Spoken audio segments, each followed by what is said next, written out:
প্রথমত ইস্কাবনের বিবি একটি প্রকাশিত উপন্যাস।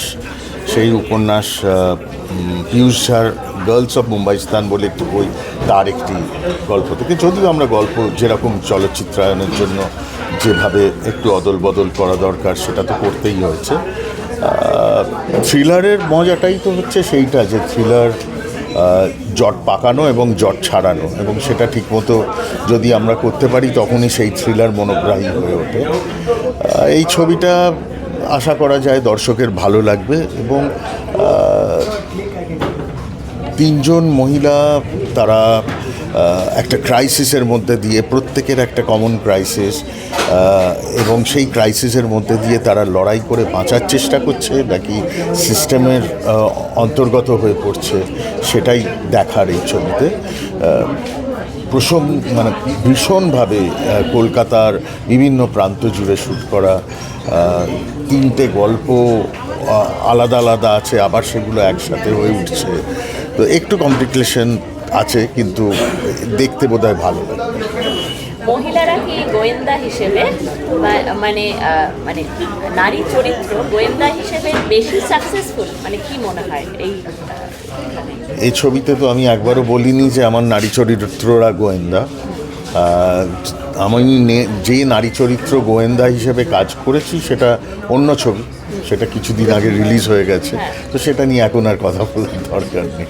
এই যে গোয়েন্দা চরিত্র নিয়ে যে আপনি কথা বলছেন, আমরা তো অনেক ডিটেকটিভ স্টোরি দেখেছি, তো আপনি যদি বলেন যে এই গল্পটা কেন ইউনিক বা ওয়াই, এটা একদমই ডিটেকটিভ স্টোরি না, মানে যেরকম থ্রিলার হিসেবে বলছেন, তো এই কথাটাই আমি বারে বারে বলার চেষ্টা করেছি যে ব্যোমকেশ, মিতিন, ফেলুদা, সবর, এগুলো যেমন গোয়েন্দা ভিত্তিক ছবি, কিন্তু তার বাইরেও আমরা থ্রিলার মানেই গোয়েন্দা নয়, থ্রিলারের অনেকগুলো জনরা আছে সারা ভারতবর্ষ জুড়ে, কেন সারা পৃথিবী জুড়ে, এবং এই মুহূর্তে কোরিয়ান ছবি ইত্যাদি, অসাধারণ কাজ হচ্ছে থ্রিলারের ক্ষেত্রে।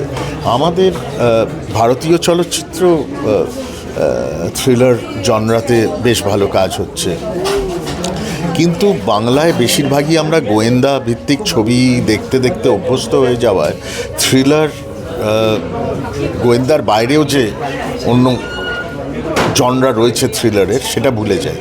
তো এটা সেই রকম একটা ছবি যেখানে বলবো যে এটা গোয়েন্দা নয়, এটার অ্যাবসলিউটলি একটা থ্রিলার, এবং সেই থ্রিলারটা কোথাও একটা সামাজিক ব্যবস্থার মধ্যে পচন, সমস্ত কিছু নিয়ে একটা কাজ করার চেষ্টা করা হয়েছে। এই যে আপনি কলকাতা শহর, মানে শহরের বুকেই হচ্ছে, তো এই প্রেক্ষিতে জিজ্ঞাসা করব, কলকাতা শহর কি শিশু এবং নারীর জন্য নিরাপদ? কলকাতা শহর বোধহয় ভারতবর্ষের মধ্যে একমাত্র শহর, বা ওই কয়েকটা শহরের মধ্যে একটা, যেখানে নারীরা যে কোনো সময় রাস্তায় চলাফেরা করতে পারে, শিশুরাও পারে। তো একটা গল্পের সাথে কলকাতা শহরের আসল জায়গাটাকে গুলিয়ে না ফেলাই ভালো। মূলত বলি যে এই গল্পটা কিন্তু মুম্বাইয়ের, আমি প্রথমেই বললাম, লোকেশন হিসেবে তৈরি করা, কিন্তু তারপর এটা আমরা কলকাতাতে নিয়ে আসি। এই যে আপনি বললেন যে কলকাতা শহরে আপনারা বিভিন্ন জায়গায় গিয়ে গিয়ে শুটিং করেছেন, তো এই যে বিভিন্ন জায়গায় যে কাজগুলো করেছেন সেটা কতটা রেলেভেন্স আছে বা কীরকম কাজ, সেটা সম্বন্ধে যদি বলেন। আমার কলকাতার বিভিন্ন জায়গায় গিয়ে জুড়ে কাজ করতে ভালো লাগে। কলকাতার এক অসামান্য মানে ম্যাজিক্যাল ফ্রেমস আছে কলকাতায়। আমি এই কথাও অনেকবার বলি যে বিখ্যাত চিত্রশিল্পী রঘু রায়কে জিজ্ঞেস করেছিলাম একবার যে আপনার ছবির ফ্রেমের মধ্যে এত নাটক কী করে থাকে কলকাতার সংক্রান্ত ছবিগুলো, তো তখন উনি আমাকে বলেছিলেন খুব সহজ, একটা ওয়াইড লেন্স নিয়ে কলকাতার যে কোনো প্রান্তে যে কোনো রাস্তায় দাঁড়িয়ে ছবি তুলো, তুমি নাটক পাবে। এবং এটাই সত্যি, এবং সেটা সেইভাবেই আমি সবর বানিয়েছি, সেইভাবেই অন্যান্য অনেক ছবি বানিয়েছি, এই ছবিও বানিয়েছি, এটা ছাড়াও আমার আরেকটি ছবি আসছে, সেটিও ভীষণভাবে কলকাতায় শ্যুট করা, কর্পূর। এবং সেই কথা মাথায় রেখেই কিন্তু কলকাতায় যখনই শ্যুট করি সেটা পাই। শুধু দেখতে হবে যে কলকাতার কোন জায়গাটায় কাজ করছি, কিভাবে সেই জায়গাটাকে চলচ্চিত্রে তুলে আনতে পেরে। কারণ মানে একটা খুব সহজ এক্সাম্পল দিচ্ছি, যে আমাদের গঙ্গার ঘাট বলতেই জগন্নাথ ঘাট দেখানো হয়, এবং সেটা দেখানো হয় বলে সারা ভারতবর্ষের চলচ্চিত্রে যখন কলকাতায় শুটিং হয় তখন জগন্নাথ ঘাটেই শুটিং। তো আমরা যদি অন্য জায়গা, গঙ্গার এত স্ট্রেচের মধ্যে এত অসাধারণ অসাধারণ জায়গা আছে, তো সেরকম একটা জায়গায় যদি, যেখানে রেগুলার শ্যুট হয় না, সেইটাকে যদি তুলে আনি, আবার সেটা পপুলার হয়ে যায়। এই যে আপনি বলছেন আপনি এত ধরনের কাজ করেছেন আগে, আরও করবেন, তো এই যে আপনার কাজ নিয়ে আজকে আমরা কথা বলছি, এই কাজে এমন কিছু নতুন জিনিস আপনি করেছেন যেটা আগে কখনো করেননি? ক্যামেরা, এই ছবির ক্যামেরাটা, আমি প্রত্যেক ছবিতে আমার ক্যামেরার ট্রিটমেন্ট, কাজের ট্রিটমেন্ট বদলাই। এই ছবিতে বলা যায় camera is always on the move.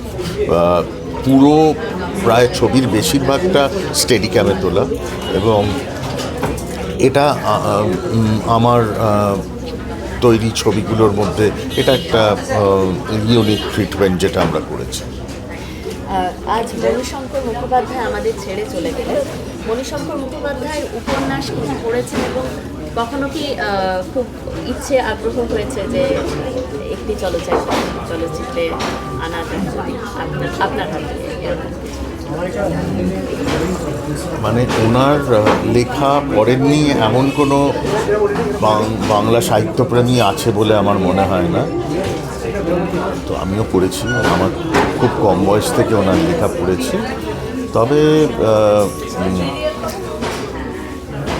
একটু কিছুক্ষণ আগে ওনাকে নিয়ে একটা জাস্ট লেখা লিখেছি। আজকে আমার মনটাও খুব একটা ভালো নেই।